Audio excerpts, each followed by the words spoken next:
some people, I think, probably thought I wouldn't cover the story because I'm in Massachusetts, because I follow the Patriots. And this story is about Robert Kraft, but they would be wrong because I have a lot of criticism about Robert Kraft as well. Robert Kraft, he has decided to somehow start this effort to build this coalition, I guess, with the Black community and the Jewish community to fight back against discrimination.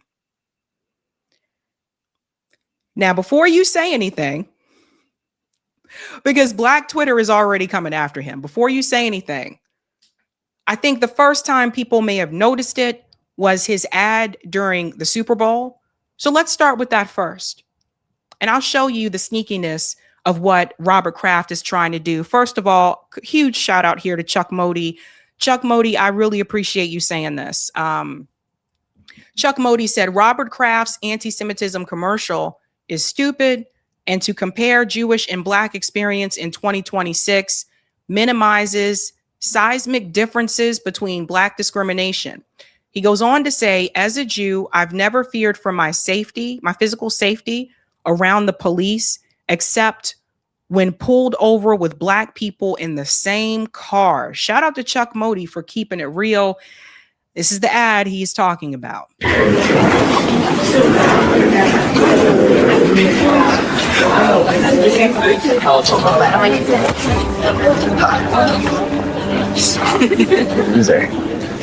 Dude.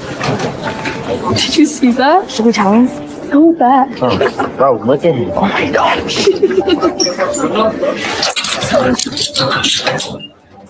Not fun.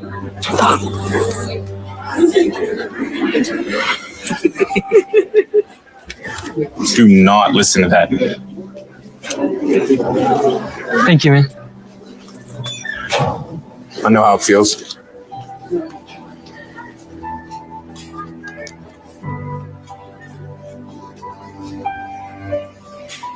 Nah, they're not worth it, bro. Yeah, you're right. I was tripping. What's your name? Name's Dave. David? Yeah. Hello. Hello? So let's go to this part right about here. Thank you, man. I know how it feels. So let's come right here, because I have some things to say. Well, first and foremost, we do not promote hate on this show at all. I'm 100% against any type of discrimination. Nobody should be discriminated against. That being said, first of all, I took issue with the fact that Robert Kraft, you had to use a Black kid, and the Black kid had to have an afro. You see, they had to go all out, right? You try to use a Black kid, and the Black kid says, I know how it feels. So here's the problem. Yes, there is discrimination, but the reality is it's not the same. Okay? There are things that Black people are discriminated for that Robert Kraft's community does not have to deal with. And it was very clear to me what he was trying to do with this ad. Because why did it have to be a Black kid? You see what I'm saying? This ad to me basically said that Robert Kraft is trying to tell you the experience is the same, and I'm here to let you know it is not. You see, I live in Massachusetts. I live in the Boston area in Massachusetts. And I'll be the first to let you know that if Robert Kraft cares so much about what is happening to Black communities here, Robert Kraft should take the time and maybe take, I don't know, some of his billions and go into these Black communities that are constantly being gentrified, where people are losing their housing. I talked about this in my documentary. Why doesn't Robert Kraft take some of his billions and stop these things from happening? Because see, at the end of the day, Robert Kraft, he wants you to coalesce with him and fight for his cause. But at the same time, Robert Kraft, he don't want you to have it too good because he don't want you to come up and move into his community. And this is the part that he won't say. So I'm going to say it for him. Robert Kraft has a house in Chestnut Hill, right here in Massachusetts. It's a village that is a part of Newton. Newton is one of the wealthiest cities in Massachusetts. It's right outside of Boston. I ain't never see Robert Kraft's ass in Roxbury. I ain't never see him in Dorchester. I don't never hear about him being in Mattapan. His son was only in those areas recently because he was trying to run for mayor. He ended up dropping out of that race. Robert Kraft lives in Newton, which is right next to Boston. You can literally drive down Comm Ave and Newton is right there. So where is that presence from Robert Kraft? He also has a residence in Brookline too. This guy's a billionaire. He's freaking loaded. I also notice he has to keep it at discrimination because yes, there were things done to both groups, but I notice he can't go farther because if he goes further, it exposes some things. He can't get into the economics of it because he gets into the economics of it. It exposes that one group got repair and another one did not. Black Americans are on track to have a net worth of $0 in 2050. Zero. Robert Kraft's community is not on track to have zero. Where was Robert Kraft when the report was released that the average white family in Boston has a net worth of $250,000 and the average black family has a net worth of $8? Where was Robert Kraft? Why isn't he talking about that if he cares so much about the black community here? So Black Twitter is having a field day. I'm telling you right now, the comments are wild, but they are having a field day because they're saying, how dare you try to sit here and say that our struggle and our pain is the same. It is not. Our experience is not the same. So for you to even sit up there and try to compare the two, it's ridiculous. We know what this is really about. This is really about Israel. Robert Kraft ain't had much or nothing to say about this until after October 7th. And what they're ultimately trying to do, he knows that America has declined in its support for Israel. Robert Kraft knows that people are not supporting Israel the way that they used to. That's really what this is about. And of all the groups in the United States, he decides, let's get the blacks. Let's grab them. We have same struggle. We have same pain. No, we don't. Now I'm going to show you something else that he's doing. Because see, we're not stupid. Here he is here. Let's look at what's happening at the university campuses. Check out what Robert Kraft is doing. Again, oh, and by the way, Robert, considering that we just got our asses beat on Sunday, you should probably focus on that. I don't know.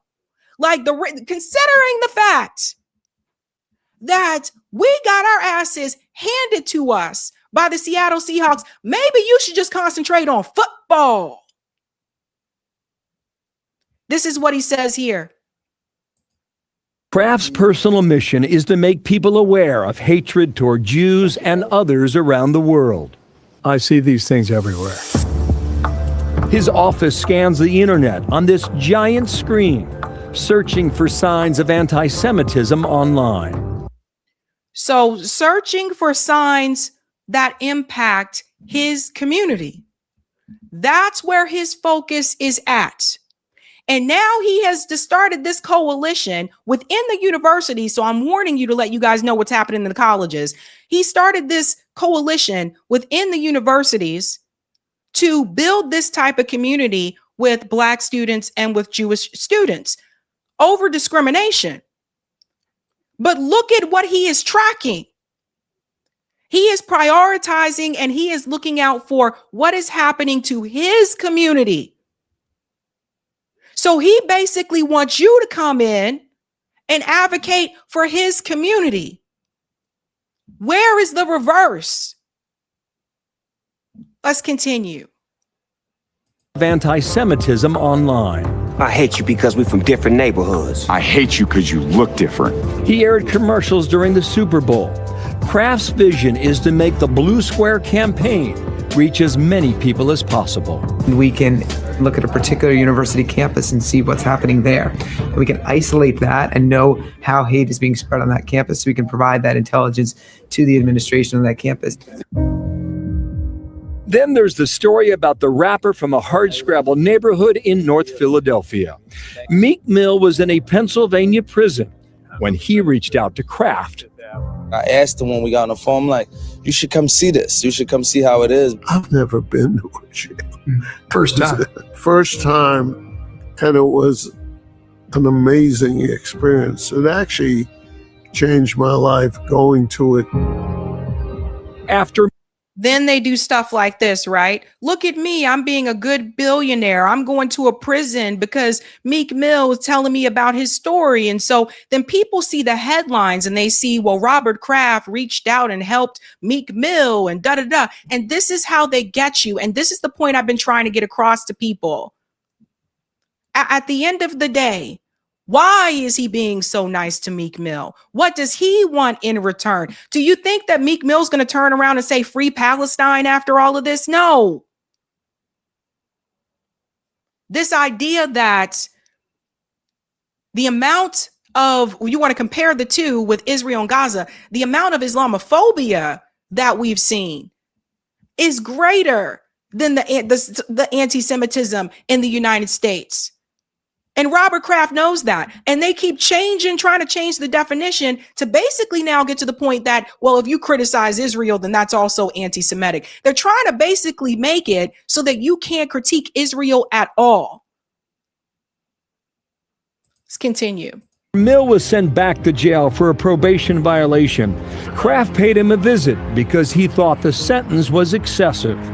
Do you think the Reform Alliance can help a lot of people? It's helping a lot of people because it's cutting probation for a lot of people who don't deserve to be on probation. The two went on to help launch the Reform Alliance, targeting the probation and parole system in America. Again, and what is the benefit in return for Robert Kraft? What do you need to do in return? Look at the people on the stage, folks. You got Jay-Z up there, Meek Mill, there's Van Jones. These are pro-Israel people. These are a bunch of Zionists. So no billionaire, and I've told you this before, no billionaire is going to come to you and say, hey, I just want to help you out. See you having a tough time. They want something in return. When he spoke up about me, it added value in rooms that people couldn't really hear, because you see the newspapers say Meek Mill got locked up for a probation violation. You see that, oh, he did bad, lock him up. But they ain't saying probation violation. I'm riding a motorcycle and yeah, I popped the wheelie. What I hear you saying is that you wanted to give people a second chance. Well, a second chance or also a first opportunity. I know how I grew up and the opportunities available to me as a young man in a solid family. I want America to stay vibrant and good. And good. Well, if you want that, then you wouldn't be exploiting people, right? If you really want America and Americans to have the same opportunities that you had, then you wouldn't be a billionaire right now, because you became a billionaire because you were exploiting workers. That's how you got into that spot. So miss me with all of that. When we talk about the universities, I want you to see what they're doing here. People, you guys are going to cringe about this. Again, shout out to Chris Minahan. He's been on it. Robert Kraft's Blue Square Alliance charity built a command center inside the Patriot Stadium that's tracking hate speech online critical of Israel. See, Jews, Zionism in real time. This is what I was telling you guys. This is about Israel. The intelligence they gather is sent to university administrators. So this is the type of money that Robert Kraft has. And who promotes this? Of course, Zionist-owned CBS News by Barry Weiss. Inside the Patriot Stadium, a command center of stats tracking hate speech online. It shows where it's coming from, the time of day, and how it's trending, especially among younger people. We saw that not only is hate and anti-Semitism growing across the country, it's disproportionately grown on college campuses and in high schools. So again, that includes criticizing Israel. So you have to understand that when they're combing through the social media, again, this goes back to the whole Section 230 repeal thing and the AI surveillance. When they're combing through social media, they are combing through it to look for criticism of Israel. And they are also counting that as anti-Semitic as well. People have to really understand this. So if you're including criticism of Israel, of course, the numbers are going to be higher. That part they don't mention. Part of the reason Kraft says he partnered with the United Negro College Fund and the Jewish organization Hillel International to host unity dinners throughout the country. So let's get to it. Baruch College students Aiden Herzlinger and Akish L. are among the more than 450 students who've attended at least one of the dinners. What do you talk about at these dinners? The dinners are about finding commonalities between the Black community and the Jewish community. So we really. So this, and it irks my skin. It really does. So let's be clear here. You literally have a nation that is committing genocide. And Robert Kraft is building this organization where he wants Black students to align with the Jewish students, but also to be pro-Israel. How does that make any damn sense? It doesn't. It doesn't. The Palestinians are the oppressed people. They're the occupied people. This is seriously, guys, they've gotten into the colleges. And this is what I was afraid of.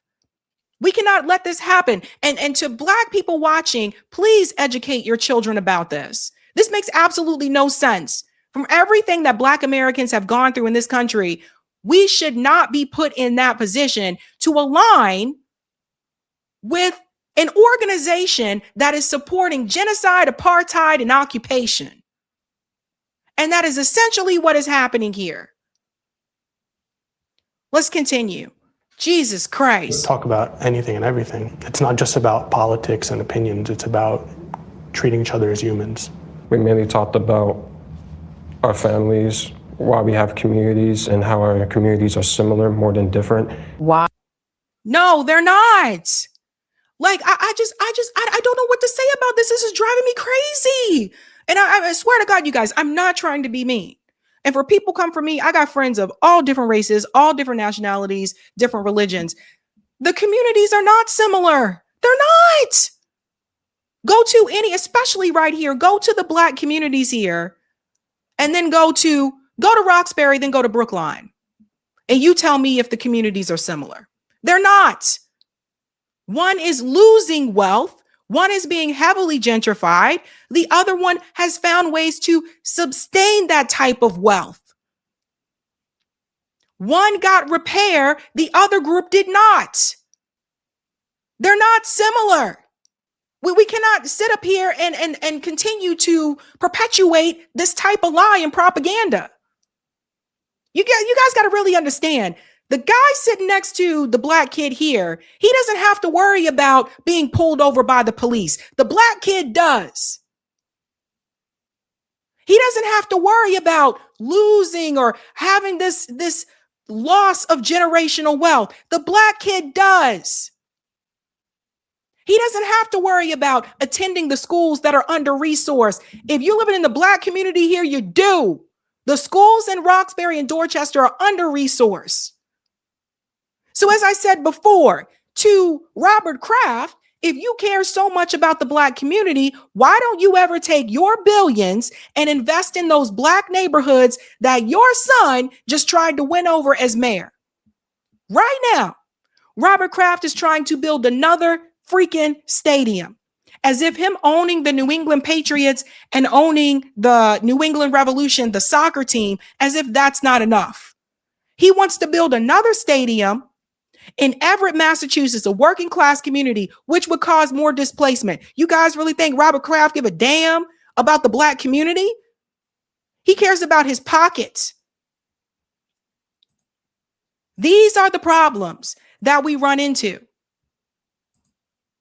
Why Jewish students with Black students? Because historically we had that connection. It's a connection that's gotten a lot done. And I think we can continue to get a lot done if we come together. And when you heard those students talk about the history of Blacks and Jews working together, consider this. In June of 1964, 3 college students fighting for civil rights in Mississippi were murdered by the Ku Klux Klan with law enforcement.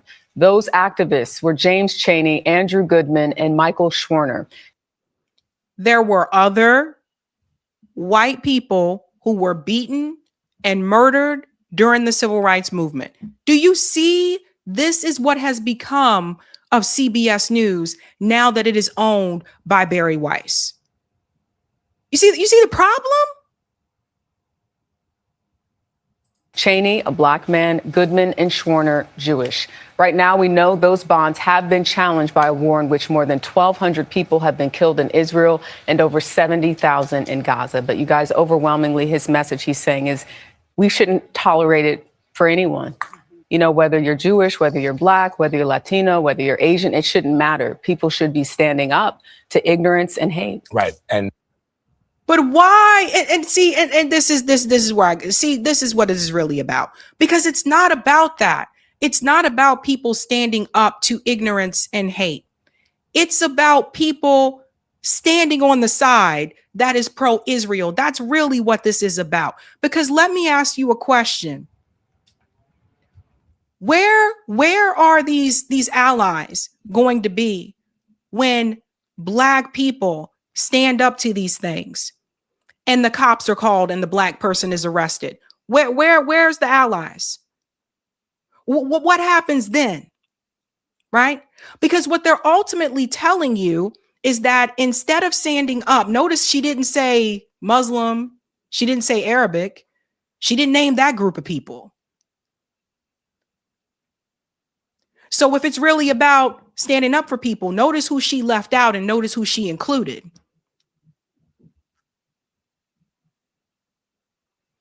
What they're ultimately trying to do is they're trying to push this propaganda that Black people need to get on the pro-Israel side.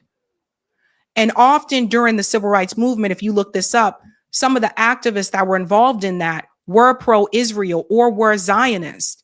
And some would argue back then Zionism meant something a little bit different. I don't know. What we do know is that you cannot say that your harm is the same as the Black community when you have been able to get repair, when you have been able, you can drive down the street in your car, and if the cops stop you, you don't have to fear for your life. We do not have the same type of experience. And for Robert Kraft to sit up there and push this bullshit on CBS News and the ad with the Super Bowl, it's ridiculous. He knows better. Now, if he cares so much about standing up for people, because I want to show you something, pull this up. You can follow this account, Americans for Nonprofit Transparency. When we look at the donors who donated to Donald Trump's campaign, here's Robert Kraft. He's one of the biggest donors to Donald Trump's campaign. He donated over $200,000. So if Robert Kraft cares so much about standing up and fighting for everybody and those who are oppressed, why is it that you don't hear Robert Kraft say anything or criticize Donald Trump when he chooses to shit on those groups? That's how you know it's bullshit. Black Twitter ate him up. They really, I said, oh, So what to expect from this? This group that Robert Kraft has started, he has put this into the colleges and they're trying to expand this all across the country. They're basically trying to get Black people to get back in line and be pro-Israel again. That's really what this is about. It's really what this is about. Instead of us looking at them and saying, nah, man, you need to check Israel. That's you need to check Israel and the actions that are being done by Netanyahu, the Likud party, and all the racism that is coming from Israelis in Israel. That's the reality. That's what needs to happen. I almost wanted to throw up. Like literally. Like I saw that ad and I really wanted to just puke. Because it's not the same. And if you don't hear that from any other left commentator, I'm sorry, but you can say you heard it here. I'll be the first to say it's not the same. Period. Hey guys, this was a Sabby clip. If you like what you saw, hit that like button and subscribe.